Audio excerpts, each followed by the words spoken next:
Chapter 11 Sai, God with Form. There are two aspects of God or the Brahman, the invisible and the visible. The Nirgun is formless, while the Sagun has a form, and both denote the same Brahman.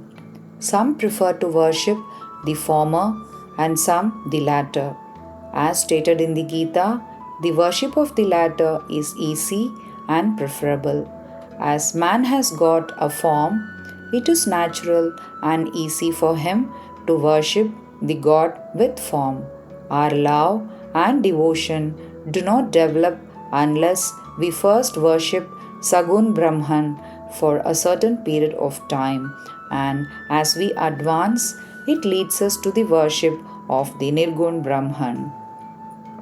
So, let us start with Sagun worship: an image, an altar, fire, light, sun, water, and the Brahman are the 7 objects of worship, but the Sadguru is better than all these. Let us, on this occasion, bring to our mind the form of Sai, who was non-attachment incarnate and who was a resting place for his sincere devotees. Our faith in his words is the seat of his asan, and our sankalpa is the abandonment of all our desires.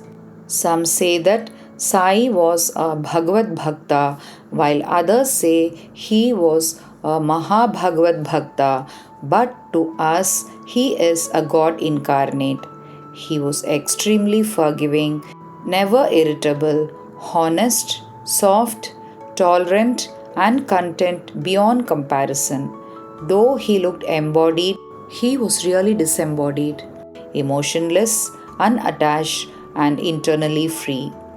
The Ganges, on its way to the sea, cools and refreshes the creatures affected by the heat, gives life to the crops and trees, and quenches the thirst of many. Similarly, saints like Sai, while they live in their own life, give solace and comfort to everyone.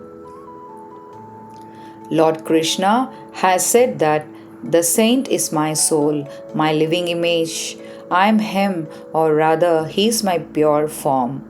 This indescribable power of God, known as pure existence, knowledge, and bliss, incarnated in the form of Sai in Shirdi.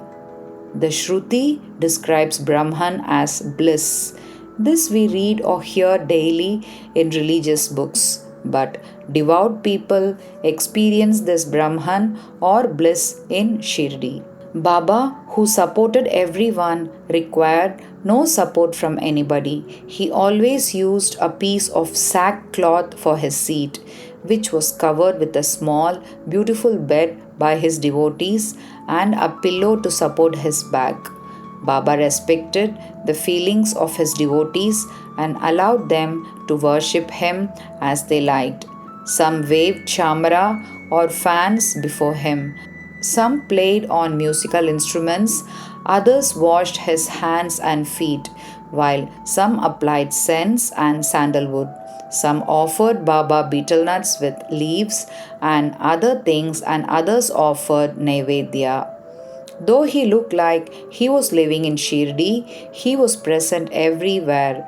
This all-pervasiveness was experienced daily by his devotees. We prostrate before this all-pervasive Sadguru. One, Dr. Pandit, a friend of Tatya Sahib Nolkar, once came to Shirdi to receive Baba's darshan. After bowing before Baba, he stayed in the masjid for some time. Baba asked him to go and meet Dada Bhat Kelkar. He went to Dada Bhat, by whom he was well received. Then Dada Bhat left his house for the Aarti Puja, and Dr. Pandit accompanied him.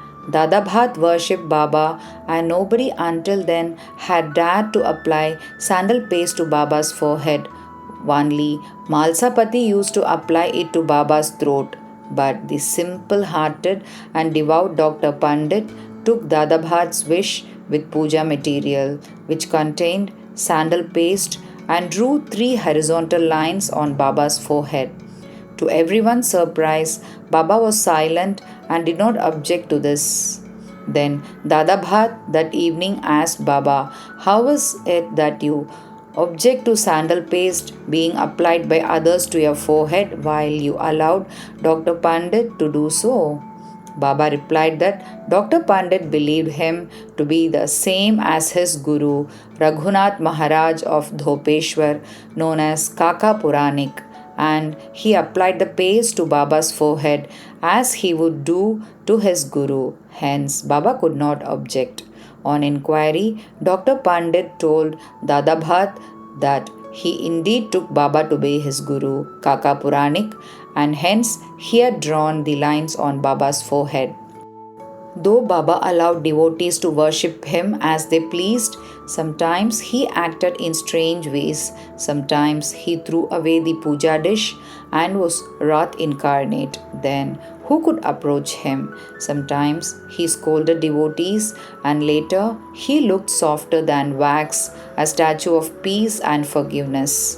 Though he seemed to shake with anger and his red eyes rolled, he was internally a stream of affection and motherly love.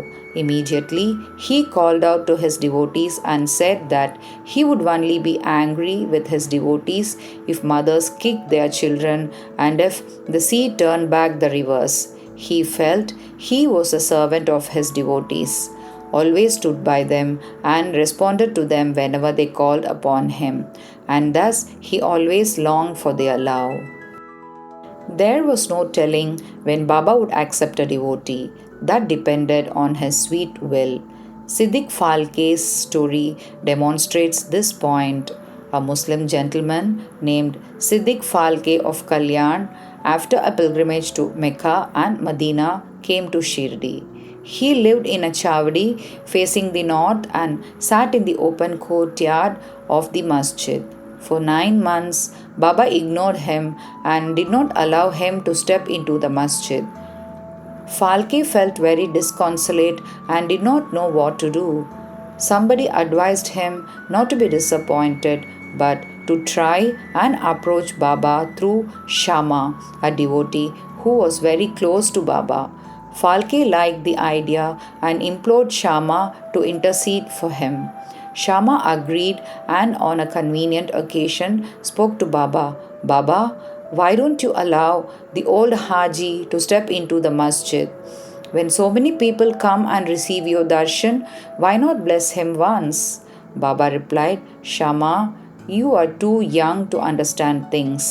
If the fakir does not allow, what can I do? Without his grace, who will climb into the masjid? Well, go to him and ask him whether he will come to the narrow footpath near the well." Shama went and returned with an affirmative answer. Baba then said to Shama, "Ask him whether he is willing to pay me the sum of 40,000 rupees in 4 installments. Shama went and returned with the answer that Falke was even willing to pay 4 million rupees. And then Baba asked to Shama, "We are going to butcher a goat in the masjid, so ask him whether he would like to have mutton, the haunch, or the testicles of the goat."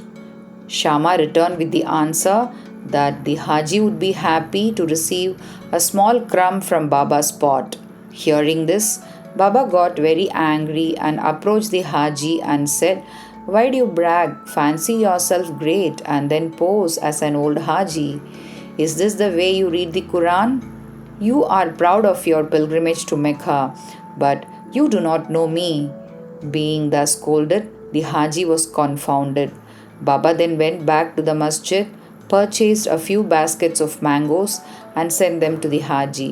Then Baba again went to the Haji, took 55 rupees from his pocket, and gave it to the Haji. From that time, Baba loved the Haji, invited him for meals, and the Haji thereafter came to the masjid whenever he liked. Baba gave him at times a few rupees, and thus the Haji was enlisted in Baba's darbar.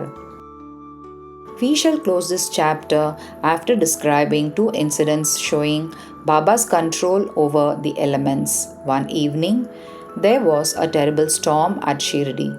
The sky was overcast with thick black clouds. The winds began to blow fiercely, the clouds roared, lightning began to flash, and the rain began to descend in torrents.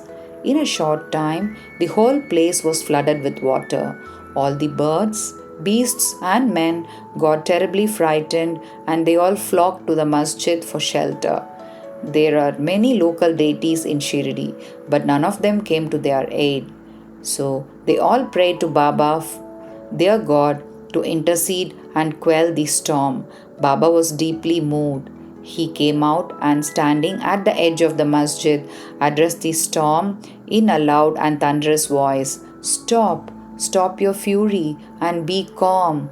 In a few minutes, the rain subsided, the wind ceased to blow, and the storm came to a halt. Then the moon rose in the sky, and people went back home relieved.